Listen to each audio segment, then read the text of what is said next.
be honest, I think I was and am still really blessed in that I think, well, I know that my family have been, my biggest supporters and the biggest sort of, I guess almost pushes almost as they just keep going and go down the pathways that you're being shown. I think in particular, my mother, and I always say this, we felt this with the Muslim Women's Sport Foundation generally in terms of, if you just think about it from a physical activity perspective and keeping fit and active, a lot of girls and women from our community are inactive. And the reason for that, I find one of the key reasons for that is that our mothers, it was a case of the mothers, right? So if the mothers were not into sports themselves, then we found that whether you had boys or girls, there wasn't this sort of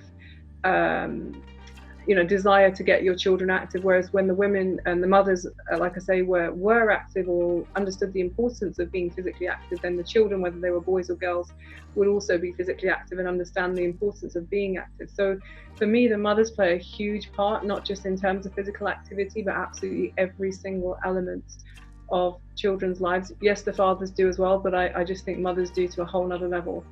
And I look to my own mother, and growing up, for me, she was somebody who was a role model, my only role model in life, and real and in front of me, and not just someone that I was reading about.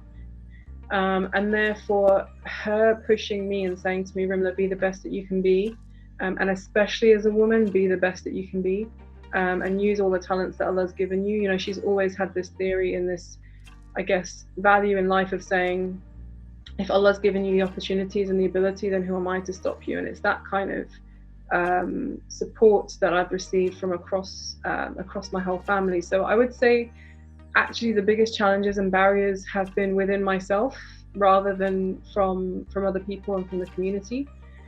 And I say that because I feel that oftentimes, and it's not just women, because I know men that do this as well and boys that do this as well, we seem to limit our own abilities in our own minds in terms of whether it's a confidence issue or whether you feel that you don't want to be overly proud of your achievements, or whether you just doubt you're able to do something and are you good enough for a particular position. I remember when I was considering going for the FA Council role. So it's a position that you have to go through an election for and get elected by your peers.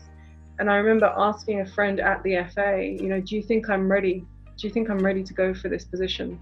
Do you think the FA Council is ready for someone like me to join them? Because that council, at the time that I joined, actually in the end, it was made up of about 100 people. And out of those 100, I was one of 4 women and one of 4 or 3, in fact, people of color. So I was also less than half the average age. So all of those things made me think, 1, are they ready for me? And 2, will I be able to do a decent enough job? Will I be heard? Will I be accepted? All that kind of stuff. So the biggest challenges have come in my own mind. I'm grateful to that person that I asked, that she turned around straight away and said, of course you are, go for it. And it's through those moments and through those supporters that I think that you're able to overcome these challenges in your own mind. And so for me, the biggest challenges, like I say, have been those that have been within me rather than ones that others have put on me, as it were.